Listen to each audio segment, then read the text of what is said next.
नमस्कार मंडळी, SM कट्ट्यावर तुमचं पुन्हा एकदा स्वागत.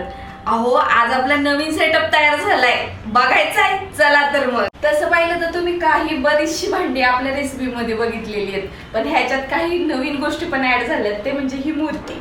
ज्यावेळेस मी कुंभारवाड्यात गेले त्यावेळी मला ही मूर्ती अगदी पटकन आवडली, म्हणून मी ही घेतली. बाकी हे सगळं आपल्या रेसिपी मधलेच आहे.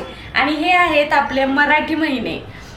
जी फ्रेम आहे ती मला खूप आवडली आणि असं वाटलं की चला महाराष्ट्रीयन लुक काहीतरी आपल्या सेटअप मध्ये यावं, म्हणून मी हे घेतलं. अजून काही गोष्टी अशा पारंपरिक आहेत, ते म्हणजे इथं बघा, आईचं स्वयंपाकघर, अशा छोट्या छोट्या गोष्टी. केळीचं पान खूप आवडतं, त्याच्यावरच जेवण वगैरे, म्हणून मला हे पटकन असं आकर्षित वाटलं की चला हे केळीचं पान घ्यावं.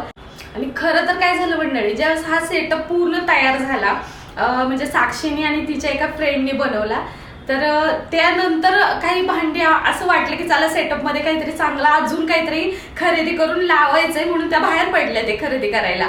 आणि तेवढ्यात मी इथंच होते आणि दणकन असं आपलं युट्यूबचं हे बटन बघा, इथं स्क्रॅच गेले थोडस, ते रपकन खाली पडलं. आणि ते पडलं तर प्लेन नाही पडलं, तर मातीचे एक डिश होती ती फुटली आणि त्याच्यावर ते पडलं आणि ते स्क्रॅच झालं. मी एवढी डिस्टर्ब झाले ना की मला पुढे काय बोलायचं किंवा काय करायचं हेही सुचेना. याच्याला काही ऑप्शन आहे का नाही मला नाही माहिती, पण मी याची फ्रेम करेल आणि आपल्या सेटअपवर पुन्हा एकदा तुम्हाला बघायला मिळेल. तर तुम्हाला आपला हा सेटअप कसा वाटला मला कमेंट्स मध्ये सांगायला अजिबात विसरू नका. आणि अजून तुमचे काही सजेशन असेल तर ते मला नक्की कळवा, म्हणजे मी सेटअप मध्ये ऍड करेल.